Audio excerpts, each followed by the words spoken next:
it's a lot more complicated than just Dr. Murray was at his bedside when he died. Circumstances had been leading up to this for years. They said he was eccentric, they said he was frail, but what if the truth about Michael Jackson's final years is far more sinister than anyone dared imagine? The whispers that follow his name now go beyond strange behavior and plastic surgeries.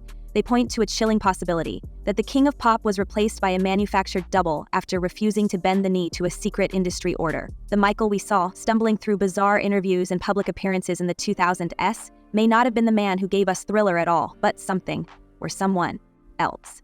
This is the scandal that flips the narrative inside out, a conspiracy that suggests his untimely fate wasn't simply the result of exhaustion, insomnia, or a careless doctor, but punishment for saying no to the ultimate deal. There's nothing I can do to take it back. And if someone was hurt by it, saying I'm sorry. We need to look again at those infamous years, the parades of strange disguises, the increasingly ghostly face that tabloids mocked as vanity gone wrong. What if that wasn't vanity at all? Insiders have whispered that the shifting appearance was the physical breakdown of an artificial body trying to hold its shape. The man who dangled his son from a balcony, the man who appeared in court with taped-up nose tips and fragile wigs, may not have been the real Jackson anymore. Every outburst, every cryptic interview, every wide-eyed rant about people out to get him takes on a new gravity if we imagine him fighting against a cabal that wanted obedience, not independence. Consider what we know of his state before June 2009. He was rehearsing day and night for his massive comeback concerts in London, the This Is It tour. To the world, it looked like ambition. To those closest to him, it was desperation.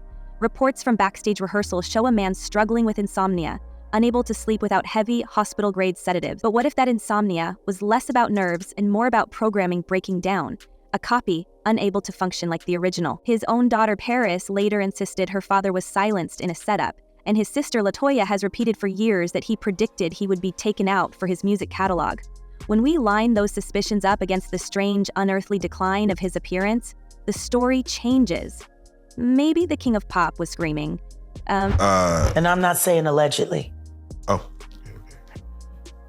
Okay. I'm saying, Sean Carter, you're a piece of shit. Taking Pimp C wasn't bad enough. You just want to go down there and you want to just remove all of the balls from every real gangster in Houston. Now, here is where the trail gets darker. Multiple industry sources have tied Jackson's fate to an ultimatum whispered about in music circles: join the hidden order or be erased. They call it the Illuminati ultimatum. The claim is simple. Jackson was offered safety, power, and renewed influence if he bent to their system.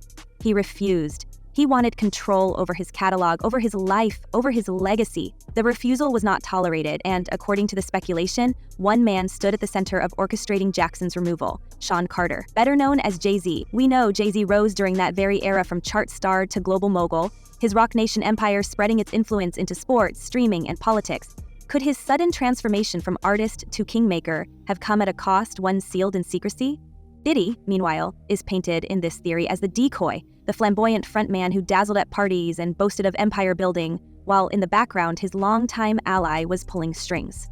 Their relationship goes back decades, their careers intertwined since the days of the notorious B.I.G. Diddy has always presented himself as the ultimate showman, but when the lawsuits began to crash down on him, allegations of secret parties, chemical-laced drinks, and exploitation, Jay-Z's name surfaced too, tied by association in civil court papers. A federal judge recently allowed an accuser, known only as Jane Doe, to proceed anonymously against both men, alleging an assault back in 2000 when she was just 13. Jay-Z's lawyer has fought ferociously, filing motion after motion dismissing the claims as impossible, too old, inconsistent. But the very fact that their names remain linked in legal documents has reignited the theory.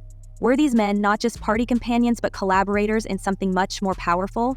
You understand? I think that they don't want, if they was in any of those freak-off tapes, if they played a part in any of those Diddy sessions, they don't want it to get out to the general public to make up their brand. We can't ignore the courtroom drama that swirls around them today. Sean Combs sits behind bars in New York awaiting trial on trafficking charges. His empire has been gutted by lawsuits, over 150 accusers represented by high-powered attorneys. Jay-Z, though free, is clawing at every legal avenue to shake the Jane Doe case off his shoulders. His lawyer, Alex Spiro, has been reprimanded by a federal judge for inappropriate tactics, accused of wasting judicial resources with ad hominem attacks. Yet, Carter himself has pleaded innocence with fiery words, saying of the allegations, these alleged victims would deserve real justice if that were the case. That's the public record, but conspiracy insiders whisper that these legal troubles are just fragments of a much older pact, one that began when Michael Jackson allegedly refused to sign on. Think about the timing. Jackson collapses in LA in June 2009, officially from acute intoxication by propofol, a hospital anesthetic administered nightly by Conrad Murray.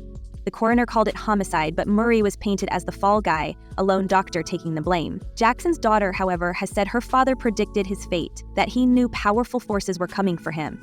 LaToya has insisted he told her, "I'm going to be taken from my music catalog." Just weeks earlier, Jackson had signed over more control of his assets. The theory writes itself. Jackson refused the Illuminati ultimatum, and suddenly his catalog and estate passed into hands he had mistrusted. Meanwhile, who rose higher than ever in those same years?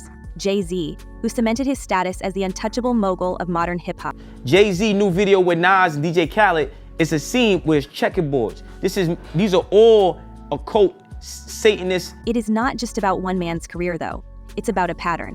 When we study Michael's bizarre behavior before his collapse, the sudden frailty, the cryptic messages about people trying to get him, the endless surgeries and alterations to his appearance, they become something more chilling. If we see those not as eccentricities but as malfunctions, a picture emerges of a double under strain. Theories suggest that when the real Jackson resisted, the cabal presented a replica to the world. But even replicas wear thin. His final rehearsal video, shot just 2 days before his collapse, shows a man still moving with precision but visibly tired, his face heavy, his body faltering. Fans watching now call it eerie, pointing to the exhaustion on his face, the sense that something was horribly wrong. Meanwhile, Jay-Z and Diddy's friendship remained a constant. They were photographed celebrating together, collaborating on songs, presenting million-dollar checks for charity side by side. The public saw brotherhood, but insiders whisper it was a carefully staged partnership. Diddy, flamboyant, reckless, drawing the cameras. Jay-Z, quiet, calculating, steering the empire from the shadows. Now, with Diddy behind bars and Jay-Z still on stage, the balance looks clearer. Was Diddy always meant to be the distraction, while Carter held the real reins? If so, then Jackson's refusal posed a threat to Carter's ascension, a threat that needed to be erased or replaced. And here is the chilling question we are left with. If Michael Jackson refused to play their game, how far would they be willing to go to silence him? Puff Daddy flipped out regarding Michael Jackson at a party in Los Angeles. Apparently, a bunch of celebrities got together and they were having a tribute party for Michael Jackson. And one of Michael Jackson's songs was playing. What was the name of the song? A Man in the Mirror. Man in the Mirror was playing. There we go. And, you know, the celebrities like Queen Latifah, Wesley Snipes, Hill Harper, they were all dancing, having a good time to his music. And then came the morning of June 25th, 2009, the day that still feels like a thunderclap across the globe. Officially, Michael Jackson collapsed in his Holmby Hills mansion, rushed to Ronald Reagan UCLA Medical Center, and never regained consciousness. The coroner's report listed acute propofol intoxication, complicated by a cocktail of sedatives. His personal doctor, Conrad Murray, became the convenient villain, later convicted of involuntary manslaughter. But the whispers that spread immediately after the announcement told a different tale. They called it the propofol smokescreen. The idea that this was not a clumsy mistake by a desperate physician, but a calculated setup, a silencing disguised as medical negligence. Murray may have been reckless, but was he simply a patsy? Handed the syringe while bigger forces waited for the inevitable? We cannot ignore the eerie statements Michael himself left behind. In the months before his collapse, he reportedly confided to friends and family that he feared he was being targeted. LaToya has claimed he told her, "I'm going to be taken from my music publishing catalog and my estate." His daughter, Paris, later said, "All arrows point to that. It was a setup." Even scraps of notes were said to be found in his bedroom after his passing. Frantic pleas for protection, scribbles about unnamed people who had wormed their way into his finances. This is not the language of a man who trusted those around him. It is the diary of someone who sensed his time was running out. I never enabled his addiction, which I was not aware of. Your Honor, I am an innocent man. They accused me of having Michael on a 3-hour propofol infusion. That was false. Look closely at Conrad Murray's actions and they reek of something staged. He was paid a staggering $150,000 a month to monitor Jackson during the London rehearsals. Yet when the final dose was given, he claimed he left the room. He said he was gone only minutes, but phone records show him on calls for nearly an hour. Why leave a patient hooked to an IV of hospital anesthetics unattended? Why delay almost an hour before anyone dialed 911? And why, as one witness later testified, was he seen gathering vials and hiding medications before paramedics were called? Those details sound less like panic and more like cleanup. If we believe the smokescreen theory, Murray was never meant to keep Michael alive. He was meant to make the tragedy look like carelessness. The parallels with other sudden collapses in the industry add more fuel. Witnesses who knew Jackson well noted that, in the days before, he looked focused but exhausted, pushing through rehearsals with grim determination. In a rehearsal video recorded just 2 days before, his movements were sharp, his expression strained, his face weary. Fans who saw the clip years later filled the comments with the same reaction. He looked so tired, they pushed him too hard. If he had already been replaced by a double, as some insist, that exhaustion might have been the final cracks of a copy falling apart. If it was truly him, it was the face of a man rehearsing, not just for a tour, but for survival. I want you to think about this. Allegedly, Sean Carter is responsible for enacting Hype Williams to put Aaliyah on a faulty plane to move her out the way as punishment for rejecting him, and so he could level up Beyonce, who was struggling. And yet, as Michael's life was extinguished under a cloud of sedatives, two other figures were consolidating their own grip on the throne. Jay-Z and Diddy were no longer just rappers. They were building vast empires, tying themselves to multinational record labels, fashion lines, and billion-dollar ventures. Both had a gift for survival. Diddy weathered scandal after scandal in the 1000, 990s, and 2000s, brushing off courtroom battles and violent rumors, reinventing himself as a businessman. Jay-Z, meanwhile, soared from platinum albums into Roc Nation, Tidal, and sports management. He became a billionaire, a fixture of the elite. For every accusation, every controversy, they seemed to emerge stronger, almost untouchable. This is what makes the conspiracy so difficult to shake. Michael Jackson, one of the most famous humans on Earth, supposedly toppled by a doctor's syringe after refusing to play ball. Jay-Z and Diddy, his peers in power, unscathed, even elevated. And in recent years, as Diddy faces a deluge of lawsuits over wild party allegations, Jay-Z's name has now been dragged into a civil suit by a woman who claims both men assaulted her in 2000 when she was just 13. Jay-Z's legal team has fought tooth and nail, trying to dismiss the case on grounds of timing, geography, and inconsistencies. A federal judge even scolded his attorney for combative tactics. Meanwhile, Diddy sits behind bars on trafficking charges, awaiting trial with over 150 accusers tied to his name. The spotlight that once fell solely on Michael now illuminates them. Are these simply scandals born of wealth and excess, or cracks in the foundation of something far more sinister? This morning, rap mogul Jay-Z is denying allegations he sexually assaulted a 13-year-old girl alongside rapper Sean Diddy Combs. That civil lawsuit filed against Combs in October was amended Sunday to include Jay-Z.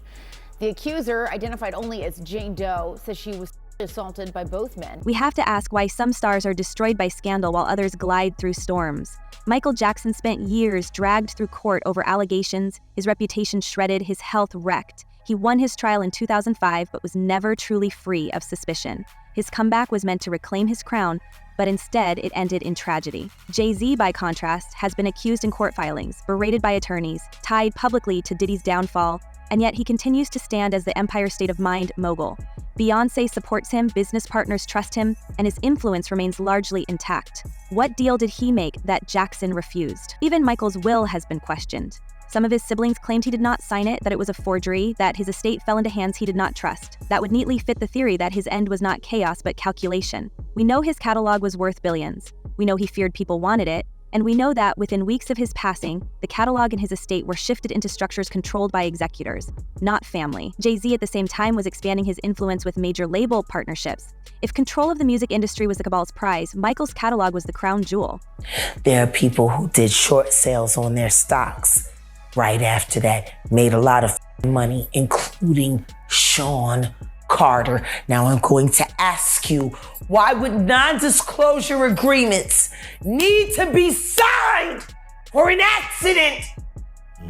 We also know that Jackson himself in his final weeks dropped hints about being watched. His last words to his doctor were chillingly childlike, "I'd like to have some milk." Milk was his code for propofol.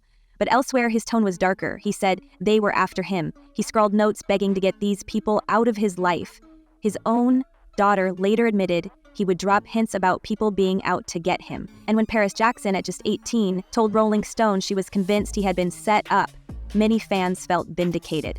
They had believed for years that the official story was too neat, too convenient. Propofol and sedatives may have been the tools, but the plan was much bigger. What we are left with is a haunting symmetry. Michael Jackson rejected the ultimatum and fell under suspicious circumstances. Jay-Z allegedly accepted and ascended, now entangled in court but still protected by influence. Diddy, the flamboyant distraction, has become the sacrificial pawn, his empire crumbling under a tsunami of lawsuits while his former ally carries on. And the question that lingers is whether this pattern repeats. Is the entertainment industry built on silencing those who resist and elevating those who comply? Are the scandals we read in headlines simply the surface of a machine that controls fame, fortune, and even life itself? Is it really a conspiracy if the same person keeps benefiting off the same kind of tragedy over and over? So we leave you with this. If the king of pop could be erased in plain sight, what chance do other stars have when they speak out? What other secrets are being buried under glossy headlines and courtroom filings? And most chilling of all, who will be next? Let us know what you think in the comments, because this story is far from over. Until then, stay curious, stay awake, and goodbye for now.